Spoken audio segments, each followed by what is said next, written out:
ali o versículo 3 até o versículo 8. Nós leremos do 3 ao 8 e essa é a parábola do semeador. E o tema da mensagem de hoje é os frutos do Evangelho. Eu gostaria que você permitisse com que essa palavra entrasse no seu coração e produzisse no seu coração transformação necessária. Versículo 3 de Mateus 13, a palavra do Senhor diz assim: E falou-lhes de muitas coisas por parábolas, dizendo: Eis que o semeador saiu a semear. E quando semeava, uma parte da semente caiu ao pé do caminho, e vieram as aves e comeram-na. E outra parte caiu em pedregais, onde não havia terra bastante, e logo nasceu. Porque não tinha terra funda, mas vindo o sol queimou-se e secou-se, porque não tinha raiz. E outra cai entre espinhos, e os espinhos cresceram e sufocaram-na.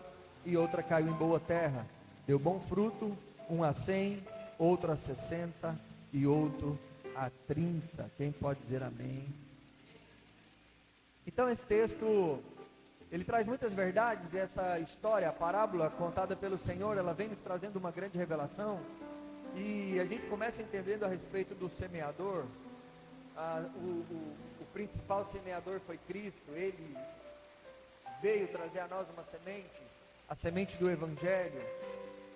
Essa semente que Jesus carrega, ela é uma semente pura, uma semente do Evangelho que, ao germinar em um coração, ela produz mudanças, transformações. E eu já gostaria de começar falando a respeito dessa semente. Eu gostaria de fazer uma advertência, porque nós precisamos tomar cuidado com as sementes que nós temos permitido serem plantadas em nossa vida. Nem todas as sementes que estão sendo semeadas são o verdadeiro Evangelho. Nem todas as sementes que estão sendo plantadas é a semente do verdadeiro Evangelho.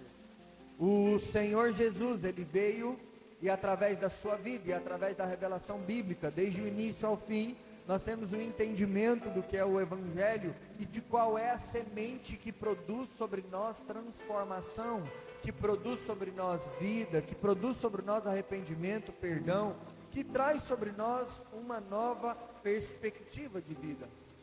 Porém, em muitos lugares nós temos visto, principalmente com o aumento das vozes através das redes sociais, que outros evangelhos vêm sendo pregados por pessoas que se dizem especialistas, por pessoas que se dizem cristãos e por pessoas que se autodenominam profetas. A verdade é que nem tudo aquilo que a gente ouve é de fato o Evangelho do Senhor. Eu já falei isso algumas vezes e repito, nós temos uma responsabilidade de conhecermos a palavra de Deus. Nós temos uma responsabilidade de conhecermos o que a Bíblia diz, porque a Bíblia, a palavra de Deus, ela é a verdade absoluta. Ela não contém a verdade, ela é a verdade. E muitas das vezes, por conta de uma preguiça, por conta de um desmanzelo, né? A gente acaba, não, eu não vou ler não, eu vou deixar para quem já leu me explicar. E é nesse caminho que muitas das vezes o que tem sido plantado no nosso coração não é a semente do Evangelho. E como a gente havia comentado, existem alguns tipos de solos, né? E aqui fala de algumas qualidades de solo. Aqui representa pelo menos 4 tipos de solo. E o solo aqui representa os corações que recebem o Evangelho. Então eu começo a entender que existe uma responsabilidade dupla. A responsabilidade do semeador que leva uma semente verdadeira, mas também a responsabilidade do solo que recebe essa semente, ter um solo qualificado para receber esse Evangelho, ao ponto desse Evangelho dar frutos na sua vida. Então não adianta você ser uma pessoa que prepara o seu coração para receber um verdadeiro Evangelho e ouve qualquer coisa, como também não adianta nada alguém vir e pregar o verdadeiro Evangelho para você e o seu coração não estar preparado para receber, ao ponto de permitir que esse Evangelho gere no seu coração frutos para a vida eterna. Existe uma grande importância na qualidade da semente que é lançada, mas também existe uma grande importância na qualidade do solo que a recebe. Quando somos alcançados pela semente do Evangelho, somos alcançados por algo que preenche e molda de dentro para fora, trazendo a nós uma vida de frutificação. Quem está entendendo o que eu estou dizendo aqui, diz amém.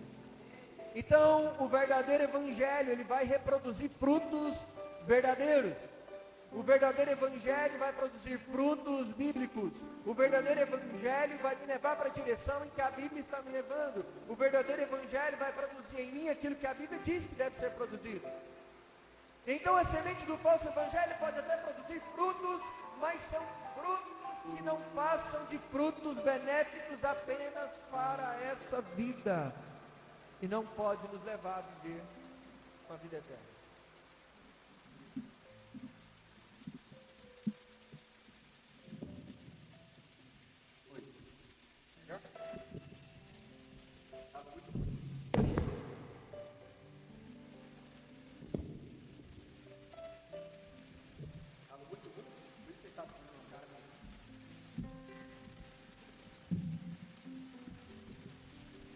Até aqui tudo bem?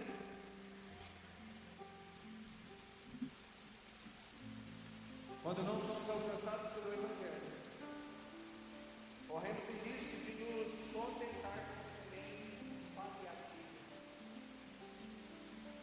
Pastor Léo, muitas sementes paliativas são sementes que resolvem problemas apenas pontuais. Isso que eu estou dizendo que isso é muito sério. E muitas pessoas estão se perdendo exatamente aqui. E é por isso que existem muitas pessoas que acumulam para si muitos seguidores, muitos fãs. Por quê? Porque quando não somos alcançados pelo Evangelho verdadeiro, nós vamos no risco de nos contentar com a semente paliativa. Enquanto a semente do Evangelho nos transforma, a semente paliativa nos adestra. E como é que isso funciona com a semente paliativa? A semente paliativa é aquela que por um momento da minha vida eu estou mal emocionalmente. E eu vou para o culto, e nesse culto prega-se uma palavra que me deixa melhor emocionalmente. Só que quando eu volto para minha casa e volto para minha vida, o vazio continua lá, a tristeza continua lá, o problema continua lá. E logo ainda eu tenho que voltar de novo para aquela reunião, porque lá alguém fala alguma coisa que momentaneamente mexe no meu coração. E aí eu me torno um viciado em ouvir esse tipo de coisa, porque parece que a minha vida só está bem quando eu estou debaixo daquela palavra. E o que é paliativo? Aquilo que resolve um problema pontual. Mas Jesus nunca veio para resolver um problema pontual. Jesus veio para transformar nossa vida para sempre.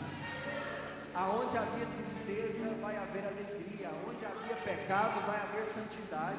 Aonde havia dor, vai haver cura, restauração. O verdadeiro evangelho, então, ele transforma nossas vidas. E o evangelho paliativo, na maioria das vezes, ele vai nos adestrar. Porque o evangelho que não nos transforma, ele nos adestra. E aí você vai perceber que muitas pessoas viveram num estado de adestramento. O que é o estado de adestramento? É quando nós vivemos um culto e começamos a pregar usos ou costumes ou direções e dizendo: você não pode fazer isso, você não pode fazer aquilo, isso é pecado, isso não pode. E a gente acumula um bocado de informações e coloca sobre o colo de alguém que não nasceu de novo e que não teve a sua vida transformada por Jesus. Ele entende com uma certa seriedade e ele começa a se esforçar para ser uma pessoa melhor. E ele vai lutando, e vai tentando, e vai indo. Quando ele menos espera, ele volta a fazer tudo de novo que ele fazia antigamente. Ele não tem firmeza, ele não tem longevidade, ele não tem perseverança. E a pergunta é por quê? Porque ele não foi alcançado pelo Evangelho. Ele apenas experimentou algo paliativo e resolveu um problema pontual. Essa semana aí no diálogo, a gente falando sobre a diferença da transformação com o adestramento. Você pega um cachorro e você ensina ele a andar de duas patas, e ele vai fazer o quê? Ele vai andar de duas patas. Mas passado um tempo, o que ele vai fazer? Ele vai voltar a andar de quatro patas, porque ele é um quadrúpede, é isso que é. Ele não teve uma natureza transformada, ele foi só adestrado. E todo mundo que vai tentando viver esse processo de muito, né, da autocobrança,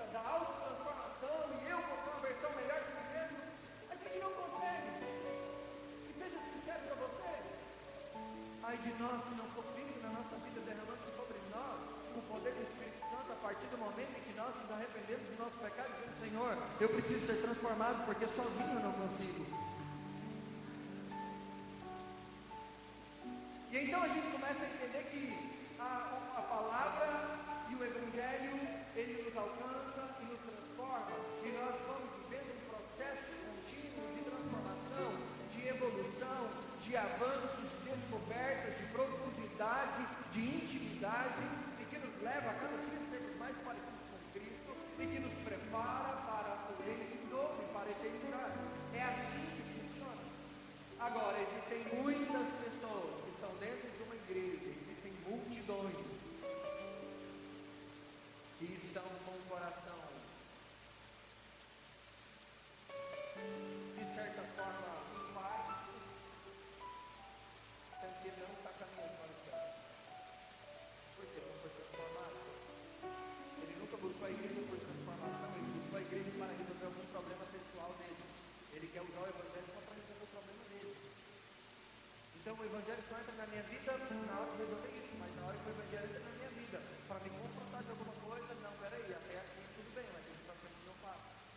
Então é por isso que nós precisamos olhar para essa parábola e entender essa bênção, que é o Evangelho sendo entregado, e que são corações sedentos querendo ser transformados pelo Evangelho. O problema é que ninguém consegue ser o que não é durante muito tempo. Você sabe disso? A máscara uma hora vai cair. Sabe onde a máscara cai?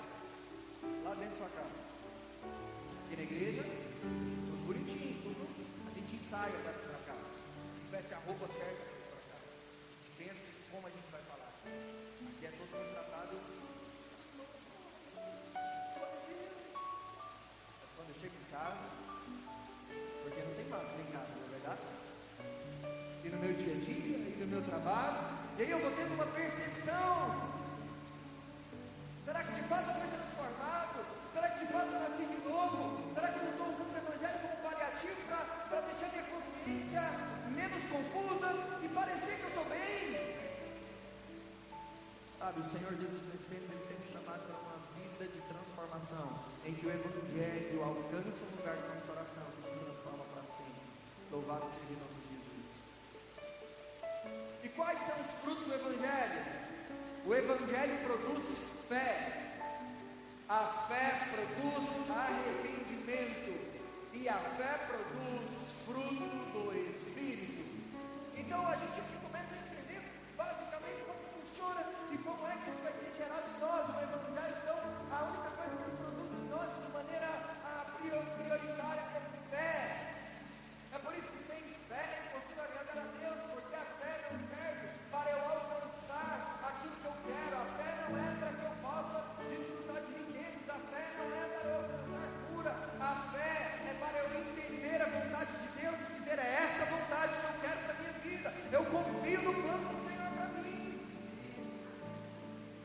Tem essa, eu tenho fé que no ano que vem eu vou comprar meu carro. Isso não é fé, isso é um forte desejo de ter um carro. E se você se esforçar e trabalhar e entender a sua vontade, e a sua vontade e a vontade de Deus estar conectada, as coisas vão acontecer. Agora, o que de fato é fé? Fé é quando eu olho para a vontade de Deus e digo: eu quero essa vontade para mim. Eu entendo que o Senhor quer da minha vida e digo: eu quero a vida que o Senhor tem para mim. Eu abro mão da minha vida para viver a sua. Eu abro mão dos meus sonhos para viver os seus. Eu renuncio a mim mesmo. Por isso que as pessoas não querem o verdadeiro evangelho. Porque o verdadeiro evangelho fala de renúncia, enquanto o falso evangelho fala de promoção, bênção, casamento, carro, casa. Quem não quer isso? Só que o Evangelho nunca prometeu isso para mim. O Evangelho promete transformação para a salvação. Quem está comigo? Estão felizes ainda? O Evangelho produz fé. A fé produz fruto de arrependimento. E arrependimento é quando eu olho para a minha vida e consigo enxergar o quão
maneira como Jesus me alcançou. Eu estava dentro do meu trabalho, estava afastado da igreja, eu não conhecia o Senhor. A igreja que eu conhecia, eu estava longe da igreja, porque aquilo não era o que eu queria. Estava no meu trabalho, trabalhando aleatoriamente, e eu senti o Senhor me visitando. Eu senti algo fazendo sentido que nunca tinha acontecido. E eu senti vontade de orar, eu senti vontade de fazer culto. Eu falei, eu vou para dentro do banheiro e vou orar. Então eu entrei dentro do banheiro, eu comecei a falar com o Senhor, então eu percebi que querendo ir também. Foi naquele dia que eu fui alcançado pelo Evangelho, foi naquele dia que eu fui alcançado pelo Senhor, foi naquele dia que a minha vida mudou instantaneamente. Aquele dia eu entrei dentro daquele banheiro como um pecador miserável, longe de Jesus, e saí dali como alguém perdoado, chamado de filho, pronto e preparado para viver tudo e as promessas que Deus tinha sobre a minha vida. E a pergunta que eu te faço é: quando foi esse momento da sua vida? Quando foi que o Evangelho produziu algo no seu coração digno de você olhar e falar, cara, alguma coisa que mudou? Aí a gente para de vir para a igreja para que as minhas vontades sejam feitas, e eu venho para a igreja para que o Senhor me amasse, e para que o Senhor me leve exatamente no lugar que Ele quer que eu esteja, porque um dia em que Jesus voltar, só tem uma coisa que importa, é eu nascer de novo, nada mais importa. Que nesse tempo nosso coração esteja fértil, para que o Evangelho nos alcance e produza em nós muitos frutos. Louvado seja o nome de Jesus. E aí, quando a gente vem para esse tipo de solo, aí a gente vai entender quem são os inimigos do Evangelho.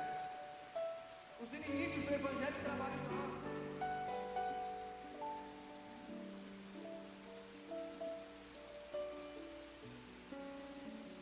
E por que nós não queremos o verdadeiro Evangelho? O primeiro solo era ao pé do caminho, à beira da estrada. Ele era duro, ele era impermeável, ele era pisado. Esse solo ele vai representar corações pisoteados e corações endurecidos. O primeiro inimigo do Evangelho são corações endurecidos. O primeiro inimigo do Evangelho que a gente vê através dessa parábola são os corações impermeáveis. A semente é lançada, mas não penetra. A semente é lançada, mas não pode produzir frutos. Por quê? Porque o coração, o solo, está tão duro que aqui não entra nada. O Senhor poderia descer do céu e olhar para algumas pessoas e falar com eles sobre o Evangelho, e eles não aceitariam enquanto o coração deles está endurecido. Porque coisas já aconteceram, movimentos já foram formados, palavras já foram lançadas, circunstâncias já trabalharam ao seu favor, mas o coração está endurecido. O Evangelho não entra, e se o Evangelho não entra, não há como ter frutos de transformação. Quem está comigo diz amém? Pessoas que carregam traumas, dores, decepções, feridas e traições, e elas fazem das suas dores o seu Deus, e elas estão tão feridas ao ponto de se fecharem e não serem mais tocadas pelo Evangelho, porque elas pegaram a sua dor e colocaram no pedestal, e agora a sua dor é o seu Deus. E agora nada mais do que acontece, eu fiquei tão duro por conta das minhas dores, das minhas feridas e das minhas experiências, que nada mais é capaz de mexer comigo. Nada mais é capaz de me tocar, nada mais é capaz de me alcançar. Pessoas que, por outro lado, estão tão experimentadas, tão maduras, que elas se fecharam. Não, eu sei mais do que os outros. Não, porque eu tenho X anos de cristão.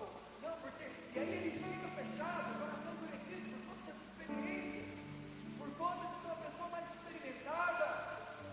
E então ele não quer ouvir mais ninguém, ele acha que ninguém é bom o suficiente para pregar o Evangelho para ele, e então ele se fecha, e com seu coração fechado, ele se impede de viver algo sobrenatural. Olha o que Lucas 18 diz.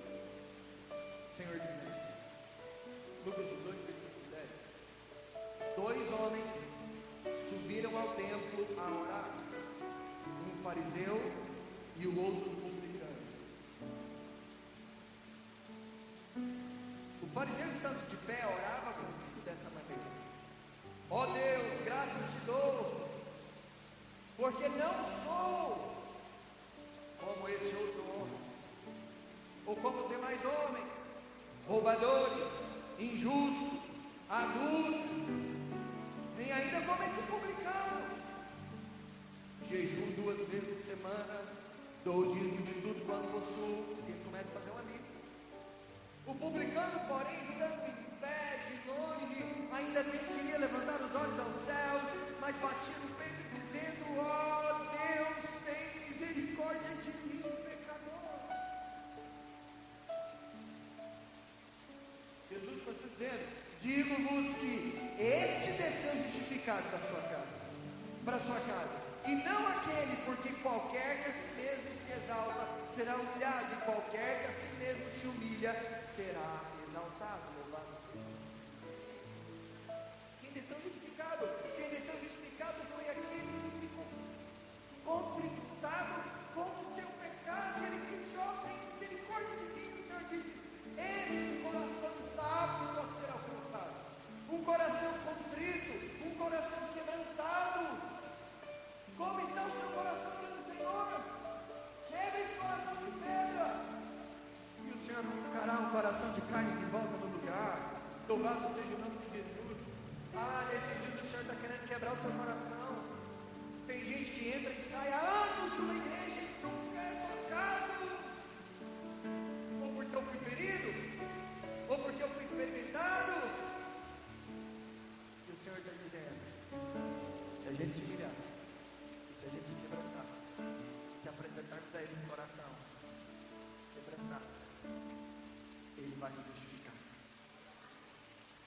E justificar é arrancar de nós a nossa culpa, o nosso fardo, o nosso pecado. O Evangelho é o único capaz de perdoar pecados. O Evangelho é o único capaz de transformar nossa sentença de morte para a sentença de vida eterna. Louvado seja. Porque nenhum de nós aqui merece, a não ser que reconheçamos Jesus como o Cordeiro de Deus que tira o pecado do mundo. Nesse solo endurecido a semente não entra, esse solo não está apto a frutificar. Para se receber o Evangelho de Cristo, é necessário uma vida de quebrantamento, e que esse seja o tempo de quebrantamento. Segundo tipo de solo era o pedregalho. É aquele solo que aparentemente é bom, mas que na verdade é raso. É aquele que tem boa aparência, mas não há vivência. Esse solo representa corações que vivem na superficialidade e na empolgação. Pessoas que buscam apenas o entretenimento. Pessoas que estão enchendo igrejas de um evangelho paliativo. Pessoas que estão seguindo pastores sérios e os dois caminhando para a mesma direção de um buraco. O problema é que a empolgação passa. Igrejas e pastores estão se matando para entregar entretenimento para evangélicos que não foram alcançados pela semente do Evangelho. Eu sei o que é isso. Eu sei quanto isso dói. Sabe por quê? Porque cristãos que não foram alcançados pelo Evangelho, eles precisam ser intertidos. Então eu preciso fazer um monte de programação, porque o dia que não tiver programação, eles pecam. Eu me lembro de fazer uma reunião de jovens e falava: olha, nós precisamos fazer uma programação de carnaval, porque se os jovens não estiverem na igreja, eles vão pecar. Isso é o cúmulo do absurdo. E aí eu tenho que ficar criando um monte de coisa. Aí eu crio reunião de homens, de mulheres, de jovens, adolescentes, de crianças, isso, aquilo. Eu tenho programação na igreja de segunda a sexta, e a primeira oportunidade que essa pessoa tem, ela deixa de servir ao Senhor, porque ela nunca foi transformada por Jesus. Ela experimentou um evangelho paliativo, que é agradável aos olhos e aos ouvidos. E então os pastores que ensinaram a igreja nessa direção, eles se matam. Vocês já viram literalmente pastores tirando sua própria vida? Pastores que estão dando burnout, pastores que estão apostatando da fé, porque eles não conseguem mais saciar a fome e a sede por entretenimento que existe nas pessoas.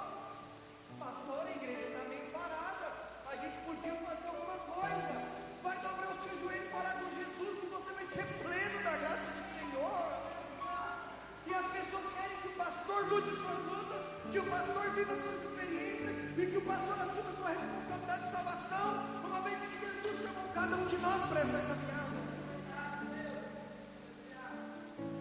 Tome cuidado para não ir para uma igreja só por conta dos movimentos, só por conta dos paliativos. Eu não estou dizendo que é bom, que é ruim, que o Senhor te dê discernimento. Nunca pedi para ninguém ficar nessa igreja. E se está é porque acredita no evangelho que é pregado aqui.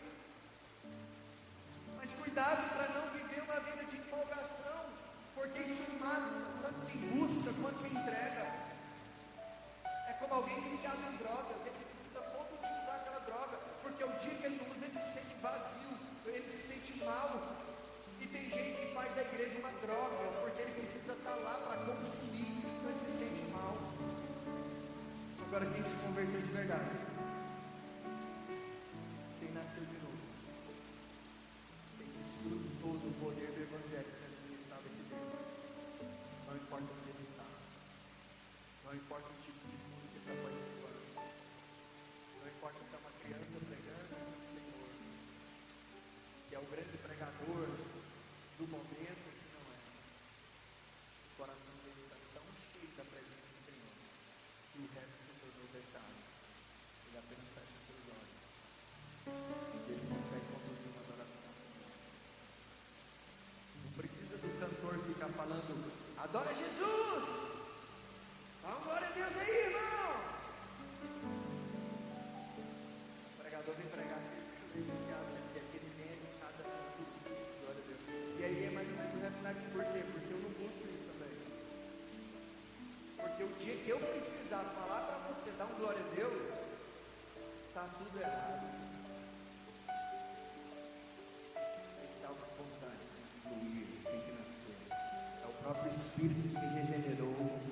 É Ele quem me guia, é Ele quem me leva a essa prática da adoração. O Espírito que habita Cristo em vós, a esperança da glória. O Espírito e a noiva dizem: vem. Será que nascemos de novo?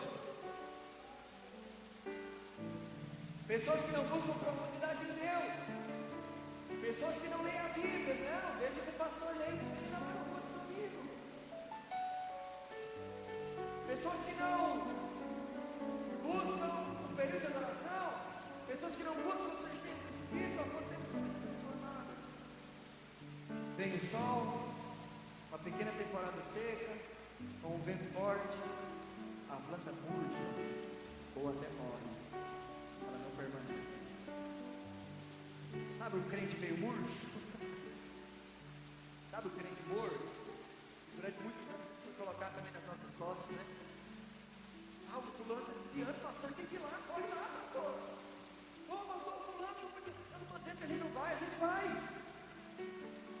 Mas se eu creio que eu prego o verdadeiro evangelho, é muito mais sobre a resposta que ele vai dar do que aquilo que eu posso fazer. Porque senão eu quero assumir o lugar de Deus, do Espírito Santo. Quem transforma, convence, salva, sou eu, meu Senhor.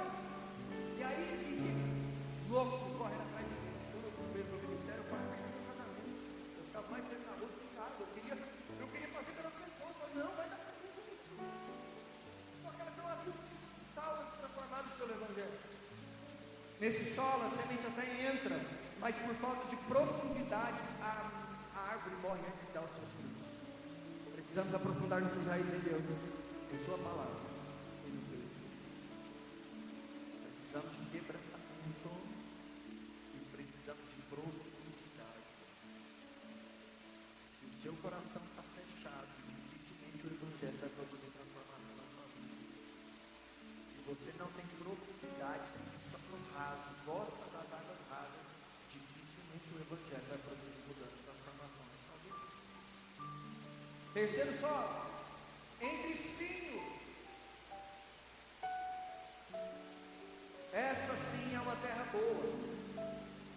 porém ainda assim, cheio de espinhos. Ao mesmo tempo que tem semente florescendo, tem espinhos nascendo também. Esse solo representa corações quebrantados, porém divididos. Corações que entendem que precisa de Jesus, mas não conseguem deixar algumas coisas para trás. O jovem rico chega diante do Senhor, e o Senhor fala assim: não, então só uma coisa que falta. Só uma coisa. Imagina o Senhor na sua vida, para você só falta uma coisa. Porque para mim faltam milhares. E se não for Jesus, eu todo dia for Jesus. Só uma coisa te falta, o quê? Pega tudo que você tem, vende e me segue. Ele entristeceu seu coração. Eu não estou disposto. Aonde estiver o meu tesouro, ali estará também o seu. O Senhor não divide a glória dele com ninguém. Não tem como adorar dois deuses. Porque se você adora um, você vai destratar o outro. Se adora o outro, você vai destratar ele. Não tem como adorar a Deus e as riquezas. Não tem como adorar a Deus e ser ganancioso, ambicioso. Não tem como amar a Deus e colocar o dinheiro na frente. Eu amo a Deus, mas se for para eu ganhar dinheiro, eu estou disposto a negociar os princípios da palavra de Deus. O meu coração é até quebrantado, mas a minha vida está cheia de espinhos. Mas eu quero acreditar que nesse tempo vai haver pessoas que vão dizer: eu não aguento isso mais. Eu abro mão dos espinhos, eu abro mão dos abrolhos, eu abro mão das ervas daninhas. Eu quero o Evangelho de Jesus dentro do meu coração. Nesse solo a semente entra e a árvore nasce, porém não consegue produzir frutos. As ervas e espinhos roubam a água, a luz, os nutrientes, e como resultado sufoca a boa árvore até que ela morra antes de frutificar. Mas eu amo Jesus e eu não frutifico, não está fluindo, não está acontecendo. O que foi? Os espinhos estão sufocando, os espinhos estão matando a boa semente. Isso acontece quando permitimos que interesses naturais dominem nossa vida, de forma que não nos resta energia para se empenhar ao crescimento do Evangelho do coração. Pode trabalhar, não, tem que trabalhar. Pode cuidar da sua família, tem que cuidar da sua família. Pode se divertir, tem que se divertir. Mas nada pode arrancar da sua vida o privilégio da salvação, a alegria da salvação. O privilégio, gente, a gente acha que vir à igreja ou pertencer a uma igreja é uma questão completamente institucional, nunca foi e nem deveria ser. É uma questão de total de um organismo vivo, em que eu estou ligado em Cristo está ligado em mim. A partir daqui nós conseguimos produzir frutos. Então não vir à igreja não é uma opção para quem nasceu de novo.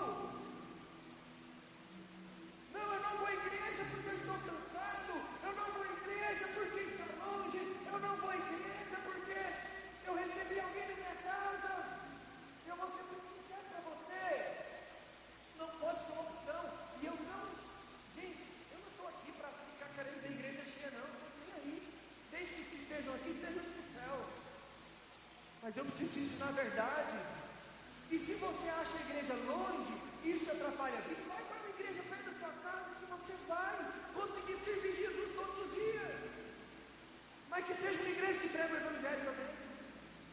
Vai ter que se esforçar um pouquinho mais. Sabe, não é porque o horário para mim é difícil, vai para uma igreja que tem um horário legal, mas não deixe de ter sua intimidade com o corpo, não deixe de fortalecer sua vida na palavra, no Espírito, para que você a cada dia venha frutificar o que o Evangelho pode fazer sobre as nossas vidas, para que você não perca a oportunidade de desfrutar daquilo que o Senhor Jesus fez por cada um de nós. Louvado seja o nome do Senhor. Isso acontece quando permitimos que os interesses naturais domine nossa vida de forma que não nos resta energia para empenhar. Olha só, precisamos fugir dos embaraços, amém? Fugir dos embaraços. Trabalho é bênção, família é bênção, ministério é bênção, servir é bênção, porém nada disso pode te atrapalhar no compromisso com o Evangelho e com a eternidade. É tempo de remover todos os espinhos e embaraços da nossa vida. Moisés chega no faraó, junto com Arão, fala: faraó, eu vim chamar os judeus aqui, porque nós vamos para o deserto. E nós vamos adorar. Nós vamos cuidar da nossa vida espiritual. Nós vamos fazer culto para o Senhor. O faraó dá uma olhada e fala: está pensando em adorar? Deve estar trabalhando pouco. Faz o seguinte, aumenta a carga de trabalho desse povo. Coloca lá as palhas que eles não precisavam pegar, agora eles têm que pegar as palhas. Pega o serviço e aumenta, porque eles vão trabalhar tanto que eles vão se esquecer dessa baboseira de adorar. Milhares de anos se passaram e a estratégia de Satanás continua a mesma. Sabe como que Satanás está tirando a gente do caminho? Ele está colocando carga pesada sobre você, ao ponto de você trabalhar tanto e se esquecer de que existe um Jesus que vai voltar e vai levar a igreja para a eternidade. Ele está colocando você para ficar tão perdido e tão embaraçado com as coisas dessa vida. E se você não se levantar e dizer: eu vou arrancar esse espinho da minha vida, você pode conhecer o Evangelho, ser quebrantado pelo Evangelho e não morar na eternidade, não viver na eternidade, porque os espinhos vão sufocar a semente e vão matar o Evangelho. Mas existe a terra boa. Louvado seja o nome de Jesus. Amém? A terra boa é aquela que produz frutos. É um bom solo. É aquele que produz fruto. Esse solo representa corações quebrantados. Ah, como seria bom se a gente saísse daqui hoje quebrantado. Como seria bom se a gente saísse daqui hoje dizendo: Jesus, faça o que quiser da minha vida. Eu abro mão, Senhor. Esse solo representa corações profundos em Deus. Como seria bom se saíssemos daqui hoje com fome e sede pelo Senhor, pelo Evangelho, pela sua palavra. E que você não precisasse de ninguém ficar te motivando para você ter que ter Bíblia. E ninguém ficar te motivando para você ouvir uma palavra. E ninguém ficar te motivando para você querer as coisas de Deus. Esse solo representa um coração profundo em Deus. E esse solo representa um coração sedento e exclusivo, que fala: a partir de hoje eu arranco todos os embaraços da minha vida, custe o que custar. A partir de hoje eu arranco todos os espinhos do meu caminho, custe o que custar. Porque não há nada que importe mais do que o Evangelho. E se isso custar a sua vida, vale a pena morrer por essa causa. Se isso custar a sua vida, vale a pena morrer por essa causa. Porque essa morte não se compara com a morte eterna. Essa aqui é passageira, e ela é apenas uma passagem. Porque aquele que morre com Cristo, ele vai viver a eternidade.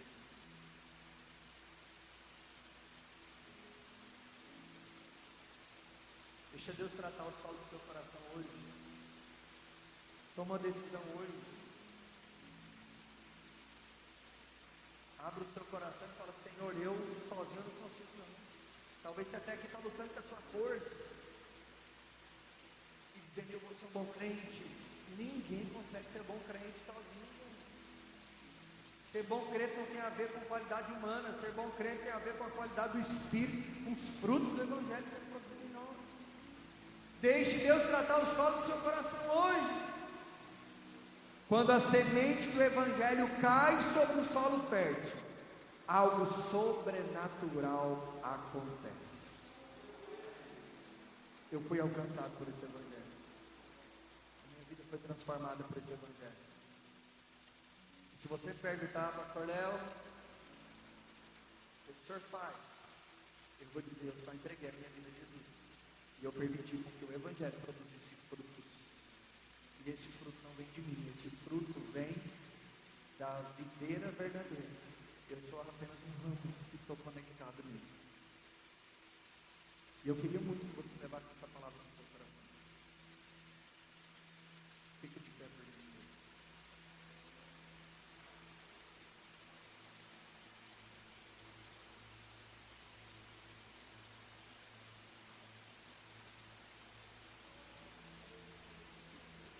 você fechar seus olhos nesse momento, eu queria te convidar para que você pudesse falar com o Senhor. Esse é um momento seu. E você sabe o que você precisa fazer.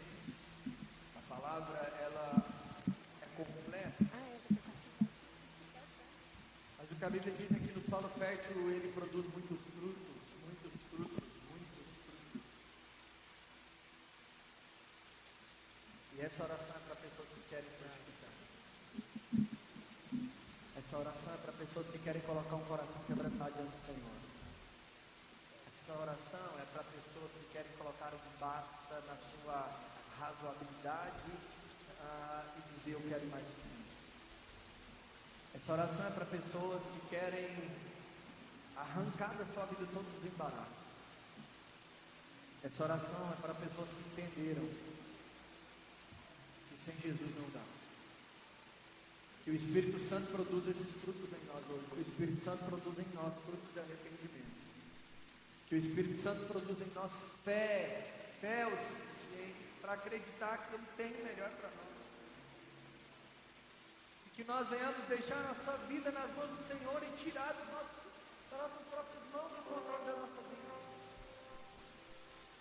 Que você possa ser alcançado por esse Evangelho verdadeiro, que produz em nós fé, que produz em nós arrependimento, e que produz em nós o fruto do Espírito.